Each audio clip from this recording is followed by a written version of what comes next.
Tell me a little bit about it. I know you were born in the Bronx. I was, yes. And how did you, where was your training? I mean, this beautiful voice you have. I mean, where did you start your vocal Well, lessons, there was music all around the house because my dad was a bassoonist with the Metropolitan Opera, and my mother had been a singer with her sisters, and my sister and I and my mom and my aunts and my grandma, we all just sang all the time. And so it was just natural for me to sing.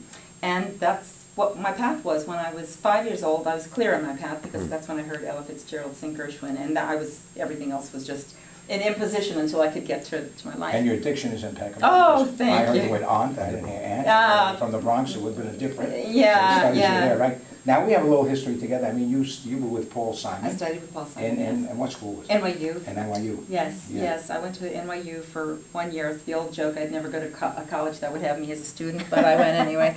And the year after I left, because I was working, I was singing jingles at the time, my two friends, Jeff Sweet, who's a playwright of note in New York, and another friend signed me up for this course called Paul Simon Teaches Songwriting and Record Production, and Bridge Over Troubled Waters was #1 all over the world. So nobody could believe it would be that Paul Simon on East 7th Street, but indeed it was.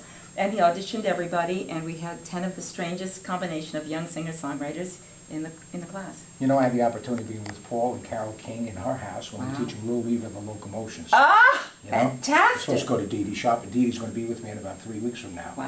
You know, but there's a lot of history. Yes. I love the songs. I mean, Midnight Blue. Thank you. Who wrote the song? I wrote that with Carol You wrote Sager, it. yes. Oh, you Just wrote that? absolutely tremendous. Thank you. Just a great song. And then, of course, Big, all the way on the top of the charts. And Yes. then you have Don't Cry Out Loud, Yes.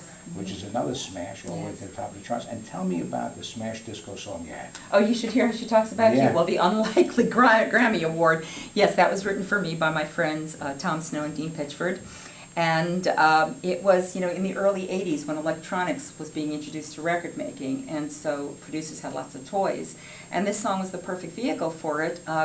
And the extra peculiar bonus, besides winning the Grammy, is that it was a hit all over the aerobics classes across America. So, not that I've ever been accused of being fit, but it was used for a lot of exercise classes. Now, in your travels and, Yes. and all the great shows you've done and all the great people we met, what stands out as the pinnacle of your career so far? Well, I must say there's not one, but I've had remarkable friends who have crossed my path and given me gifts of their music. Marvin Hamlish and Carol Sager wrote a theme from Ice Castles for me, and as I said, Tom Snow and Dean Pitchford, and singing with Barry Manilow, getting to know Ella. Yes. We're... Bette Midler? Yes, of course. Well, I organized. organized... Right? I organized the Harlettes, Yeah. and I was the toots in the middle for the first group. That was great. Yes. You met Barry Manilow at the same time?